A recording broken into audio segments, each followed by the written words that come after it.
Vale, pero ¿qué sucede? Mira, imagínate que la membrana es muy, pero que muy permeable al potasio y muy poco permeable al sodio. Entonces, ¿qué va a pasar? ¿Quién va a contribuir más al potencial? Por supuesto, la difusión de potasio. La difusión de potasio es el que contribuye ¿a qué?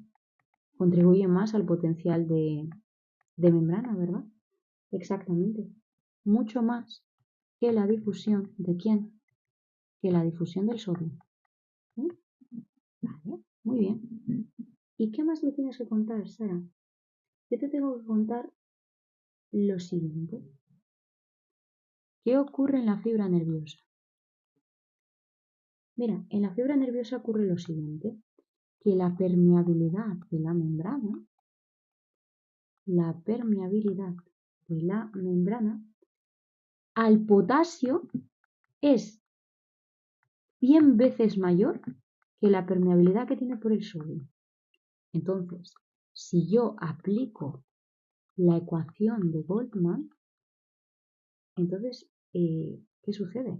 Si yo aplico la ecuación de Boltzmann solo con los datos de sodio y de potasio, que serían los principales iones, entonces, ¿qué obtengo? Obtengo un potencial de membrana de menos 86 milivoltios. Que esto, si os dais cuenta, este potencial, ¿vale? ¿Se acerca a quién? Se acerca al potencial en equilibrio del potasio, que es igual a menos 94. Es decir, os recuerdo que os lo comentaba antes, que el potencial en equilibrio del potasio es mucho más negativo que el potencial en reposo, que aquí estamos viéndolo, ¿vale? Y ya por último os quería hablar de la contribución de quién, la contribución de la bomba sodio-potasio, que es esa contribución adicional, ¿vale? Contribución adicional al potencial de membrana en reposo. ¿Vale? Muy bien. ¿Cómo lo hace? Pues lo que os decía, ¿vale? Que es electrógena. ¿Por qué? Porque saca 3 sodios y mete 2 potasios. Y se queda como esa carga positiva adicional, ¿verdad? ¿Sí? Vale. Genial. Vale, continuamos. Y como, bueno, os quería comentar que quería hacer una pausa para deciros que los apuntes que estoy estudiando, bueno, los que estoy usando son de la Universidad de Sevilla. Aparte también los estoy complementando con el Gaiton y bueno, pues nada, eso ahora voy a volver un poco a los apuntes en donde voy a hablar acerca de este equilibrio, ¿vale? Del equilibrio que se había comentado muy por encima anteriormente, ahora vamos a desglosarlo un poquito más. Entonces este equilibrio lo vamos a poder encontrar cuando ese gradiente químico, os repito, de concentración es exactamente lo mismo, ¿vale? Una diferencia de concentración, acordaros por favor que el gradiente significa diferencia de algo, en este caso diferencias de concentración, ¿vale? Llegamos al equilibrio cuando ese gradiente químico es igual al gradiente eléctrico, ¿vale? Las cargas, ¿ok? Esa distribución asimétrica de cargas, pero de signo negativo. Al final, esto de aquí es una fuerza y esto de aquí también es una fuerza que va a impulsar a esos iones, ¿vale? Entonces, lo primero, pues hablar un poquito de ese potencial de equilibrio para el potasio, que le podemos llamar también potencial de difusión del potasio, ¿vale? ¿Sí? Pero bueno, realmente más se conoce más como potencial de equilibrio. Ok, ¿y qué tenemos que saber de esto? Tenemos que saber que, claro, la membrana es bastante selectiva.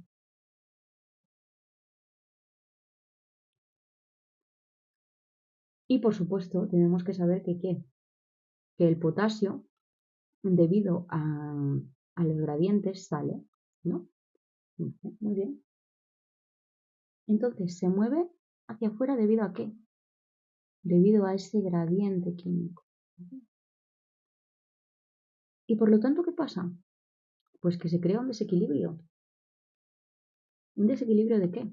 Un desequilibrio de cargas. ¿Por qué? Porque tengo muchísimas más cargas positivas fuera que dentro. Y por lo tanto, podemos decir que el interior está cargado negativamente con respecto al exterior, ¿verdad? Exactamente. así. Vale, pero una cosita. Oye, si yo he dicho que tengo cargas negativas dentro y tengo cargas positivas fuera, ¿esto no crea algún tipo de atracción? Sí.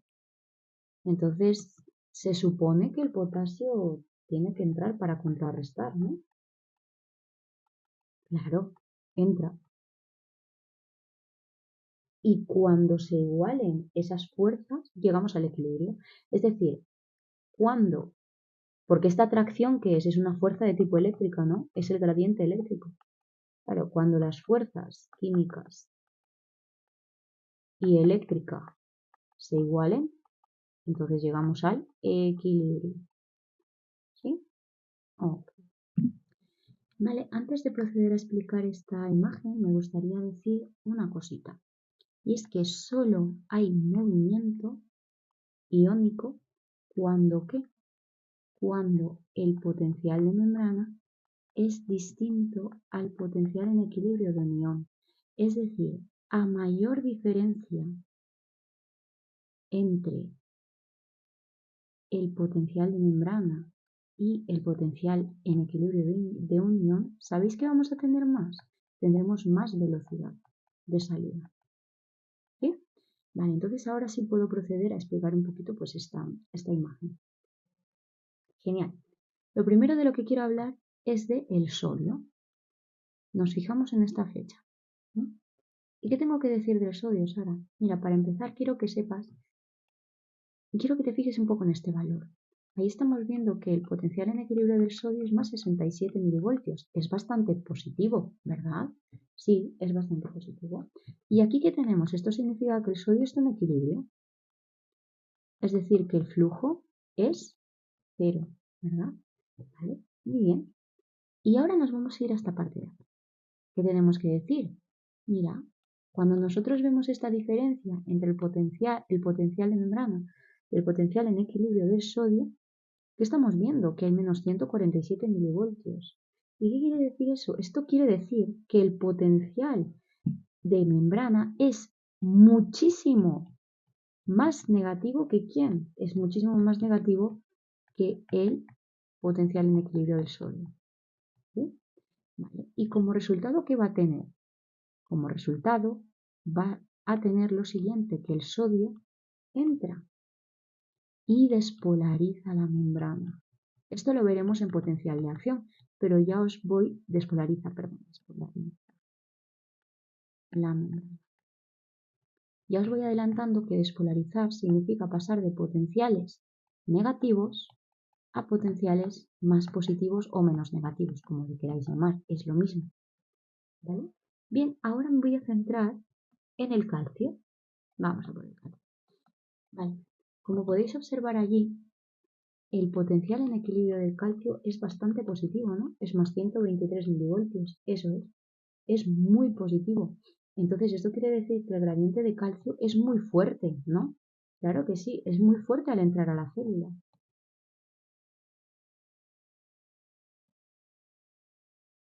¿Y por qué? Mirad la diferencia entre el potencial de membrana y el potencial en equilibrio del potasio. Está muy alejado. Este potencial de membrana está súper alejado del potencial en equilibrio del calcio. Y yo que os he dicho, por algo lo he puesto esto aquí. A más diferencia de potencial de membrana con respecto al potencial en equilibrio, más velocidad con más fuerza entra. Pues entonces entrará el calcio al interior de la membrana y por lo tanto también que despolarizará. Vámonos a por el potasio.